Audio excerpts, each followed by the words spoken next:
Hey guys, what's up? Welcome back here to today's edition of Intuitive Angling, and much appreciated you guys joining me for today's video.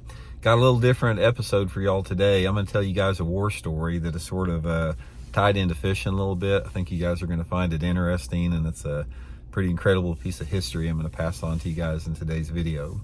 Also, guys, just a big thank you out there. I want to thank everybody that's taken time to subscribe here at Intuitive Angling. Much appreciated, and a big thank you for my family, and as well as for everybody else that continues to support the channel through all the links I put in the description. I just wanted to extend a thank you to everybody before we get started here. Okay, guys, this is one of those. This is one of those things that's just like it's just until I guess you were there and could be there, it's hard for most people to wrap their minds around what I'm gonna tell you here about being in that scenario. But anyway, this goes back for a while. When I was in high school, I worked at a car dealership in Joplin, Missouri. I got the job when I turned 15, and I had it for like 3 or 4 years. And after school, every day after school during the week, I would go into the car dealership, and I did stuff like, I'd wash cars and clean cars up, and keep the dealership neat and run errands, just anything that I had to do. I was just sort of like a multi-purpose worker there for the car dealership. And one of the people that worked there was this little old guy his name was Walt, and he was the maintenance guy for the car dealership. So if there was any problem, like lights went out or electrical problem or plumbing problem or whatever, he was like sort of the all-around maintenance guy for the car dealership. And so Walt was he was a really small guy, like a small, slightly built guy. He's, not very tall. He's probably, I don't know, maybe 5'5" or something, but he was, and probably only weighed like 130 pounds or something like that. And excuse me. And at the time, this was in the late 1970s, he was probably, I don't know, close to 60, in his 50s, 55, 60, something like that.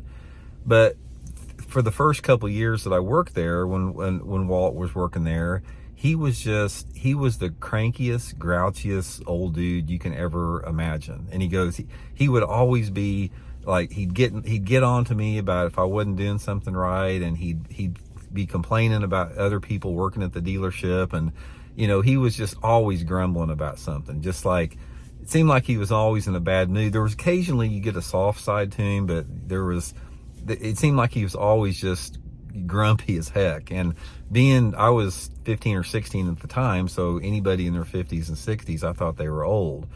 So I didn't think much about Walt. I worked around him every day, and like I said, we got along okay, but he was just grumpy as heck. I mean, big time grumpy. So over the course of like 2 or 3 years, I got to know him a little bit better just through working. And anyway, he knew that I fished because I had my little flat bottom boat that I took over there. And he started asking me some stuff about fishing. And I said, well, man, if you ever want to go fishing sometime, we can go fishing. He goes, yeah, I'd love to do that. He goes, I'll tell you what, if we go fishing and we catch some fish, we'll bring them home, and I'll have my wife, we'll cook them up for dinner, and you can come over for dinner. So anyway, he wanted to go trout fishing. So we go down to Lake Taneycomo, which is down there just east of Table Rock Lake, and Lake Taneycomo is full of trout, rainbow trout. So we get down there and we're fishing and everything. Like I said, Walt and I hadn't been in any situation besides working. So we got down there and started fishing. We'd been fishing through half the day, and we were just talking about everything. And, I knew that him being close to 60, that he was probably, close to the age that people fought in World War II. So I asked him, I go, did you fight in World War II? And he goes, yep, I was in the 4th Marine Division. And it I sort of like stepped back for a second, because I was a very big World War II buff. And I knew everything about World War II, especially the Marines in the Pacific. And I knew that the 4th Marine Division and the 5th Marine Division and the 2nd Division, they saw some of the most brutal combat of World War II. So I got thinking, it's like, God dang, he was in the Marines in the 4th Marine Division. I know that he had to see some action, and I was very sensitive. I didn't want to like come out and ask him. So I didn't say anything. And a couple minutes later, he goes, you want to hear a war story? And I said, well, sure. And he said, he goes, I'll tell you something. He goes, I hadn't told anyone before. He goes, I'll share something with you. He goes, have you heard of Saipan? And I said, well, yeah, Battle of Saipan is one of the one of the biggest, battles of World War II.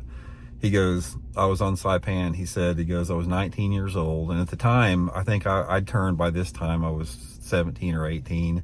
So basically, I was about the same age as he was when he was on Saipan. So anyway, he got to Saipan there, and Saipan was one of the most brutal battles of World War II. And he said that they'd been fighting for several days, and that they'd pushed the Japanese back to the opposite end of the island. So the only place they had to go, they just had the sea. The Marines, and there was also some Army units in there, but the 4th Marine Division had pushed them back to the opposite side of the island. So Walt's crew, his battalion or company or whatever he's in, they had dug in about 300-400 yards from the beach, because they knew that the Japanese, they estimated there was 4,000 or 5,000 of them left on the island, and they had them all concentrated right up against the ocean there. So they knew an attack was coming, because the Japanese didn't surrender. That was part of their code. They either killed themselves or they wouldn't surrender. So he said about, they had dug in there for a couple days there, and he said about 5 o'clock in the morning, it was 1944, I can't remember, it was July or something like that. He said they came at his company on a bonsai attack, a bonsai charge, 4,000 Japanese troops. And he said what they did, he said right off the bat, they sent all the officers in there, and he said right about daylight, he said they came in there, and he said these guys were charging in. They had swords, they had rifles, and they were screaming at the top of the lungs. It was still dark. So you can imagine, guys, take a second, you're 19 years old, and you're in a foxhole, and you've got 4,000 Japanese soldiers with, some of them, he said they didn't even have guns, clubs, whatever, swords, charging at you guys at dark. And he said, he goes, for the next 3 or 4 hours, he goes, Randy, he goes, I can't even explain to you what it was like. He said, I'd look over to the left of me, and he said there would be some guy clubbing a Japanese soldier in the head. Then I'd look over to the right of me, and a Japanese soldier would bayoneted one of our buddies. He said, I was in 3 different hand-to-hand combat, encounters. One of them, he got bayoneted in his side over there. And he said that this went on for 2 or 3 hours, and everybody had broken up. It's like they had charged the line so intensely that all the Marine units were broken up everywhere. And he said about 8 hours into the battle, he said they came in waves. And he said they were about exhausted on all their ammunition. And he said the only thing that saved them is somebody brought up 3 or 4 of these 105 millimeter or whatever it is, the howitzers, the artillery rounds, and they started firing these artillery rounds point blank into these Japanese that were just coming by the hundreds every single one time. So think for a second, guys. Can you imagine if you're in a foxhole and you've got 4,000 soldiers coming at you at one time? Even if they don't have weapons, you can't get them all, and it's like, he said basically about all the Japanese soldiers, by the end of the battle, almost every one of them was killed. I can't remember how many, of the Marines were killed, but it was quite a few. So he had to deal with that ordeal. He was wounded, so he was in pretty bad shape at the time, but he could walk out at the same time. But he said one of the most, horrific things that he had heard after he got evacuated from there, because he got evacuated the next day or carried out.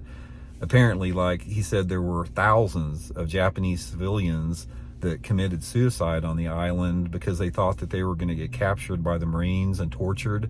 So I just can't even imagine, being 19 years old and having to witness and having to endure that.